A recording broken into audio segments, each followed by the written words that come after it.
don't network. I write.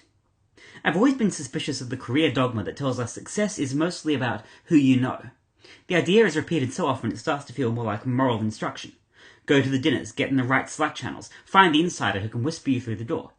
And I've tried a few of these rituals. I always feel like I've delivered a scenery-chewing disaster in an off-Broadway play I wouldn't force on my worst enemies.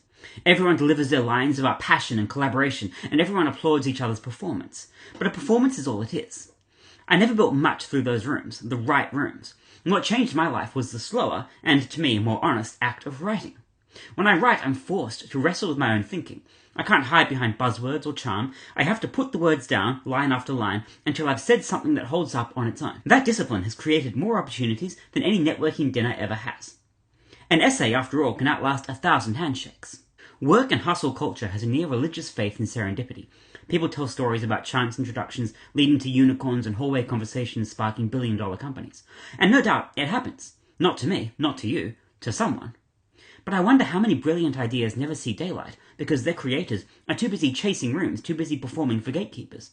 The chase itself becomes a distraction. You're known less for what you've built and more for how well you circulate.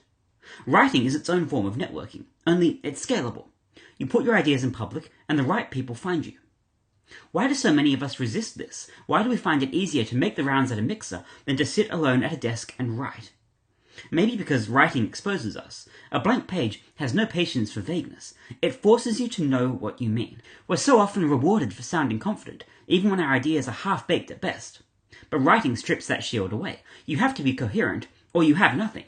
And that's hard. It's much easier to put on a good face at an after-party. But hard things are often the ones worth doing. Writing has given me access to rooms I couldn't have entered otherwise. My words circulate in spaces where I am absent. They argue for me, persuade for me, provoke on my behalf. And unlike a conversation at a bar or a networking event, they persist. They can be returned to and challenged and reinterpreted. Writing isn't opposed to networking at all. It's networking's more honest sibling. One is presence and the other is permanence. I'm not naive. I know that relationships do matter. Companies are built by groups, mostly, not individuals. But I've come to believe the best relationships grow out of ideas, not transactions. When someone finds me through my writing, the conversation begins on different ground. We're not trading business cards, we're engaging in thought. And that makes for a stronger foundation. When I hear the familiar refrain, your network is your net worth, I find myself shrugging. A network can disappear overnight. But words endure, arguments echo, clarity travels. For me, writing has become the only form of networking that feels real. The rest is a plague on my time and my dignity, and I'd rather spend my time at the desk trying to get one more sentence right.